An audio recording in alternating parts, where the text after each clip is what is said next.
I don't know what I'm going to call this video yet. It is about being in the present. I think I've talked about anxiety and my need for being in the present, how hard it is to get there, etc., in multiple different ways. But I guess over the course of this past weekend, I was just thinking about it again and just like kind of reframing it so that I kind of was feeling and thinking about just like it. There's just things that are just not working the way that I would like them to work, or have never worked that way, or just my brain chemistry doesn't work that way consistently. That thinking about the past, I don't know why. I think this goes to like people saying for a really long time in my life that I was a negative person, and it's not out of desire. It's like part nature, part nurture. Like there's an element of just like I don't even understand. Like my brain remembers the things that are important, and sometimes that could be the person who said a nice word to me, but a lot of times it's also going to be the threat, the person who did damage to me, the person who made me feel threatened. That I will remember all those details, and they'll be very strong because my body and my mind is trying to protect my body, saying, hey, remember that threat, remember that bad thing, you don't want to end up in that situation again.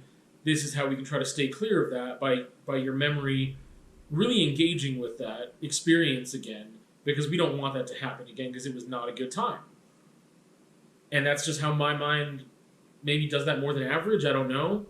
My emotional memory is very strong, but the thing is, it's strong in other ways too. It's strong in positive ways or whatever, but it's also just like part of me can do some conditioning of my own to try to reframe things, but like it is hard for me to think of the past in a positive way. Like, because if I think about things that we're talking about things in the past, that if I can say like at the time that was really nice, but that thing doesn't exist anymore, and that is difficult for me, and I think it has that root of death in it that I'm so scared of with mortality, is that whatever, if it was a nice moment in a relationship, or it was a nice moment at a job, or whatever, if I'm not in that place anymore, like if I don't have the same job or the same partner, thus kind of making it more tied to the present, then that's a sad thing. That's a loss. That's grief that I'm experiencing in remembering this nice thing, right? If it was like, oh man, I remember when I was growing up, things were pretty cool or something, like, or this one thing was really nice, like even in that nicety, there's this thing that's carrying so much weight for me, and it's the fact that it doesn't exist anymore. It's dead and gone, and you'll never have that feeling again. And there's that whole grass is greener feeling of just like, oh, things are good. It's so hard for me just to not, like, it's so hard for me to just be in the present and to just not be somewhere else. Because it's a really crappy feeling right now, too, that the future, if I have those three states of past, present, and future, and my past doesn't feel like a very safe place to wander in my mind, because unresolved things, or just the way that my emotional memory works and how difficult it can be to reframe or to let go of grief and or process it correctly or whatever, that's an unsafe place to go. And the future is right there too. So we've got 2 out of 3, but the future, it sucks. But I feel like for so long, the future is also a scary place to go because I'm not in enough control. I don't have enough stability. Part of that is like financial stability. I don't have enough job security. I don't have a bunch of different things. So it doesn't feel like a safe place either, because it's so unknown in some big key areas.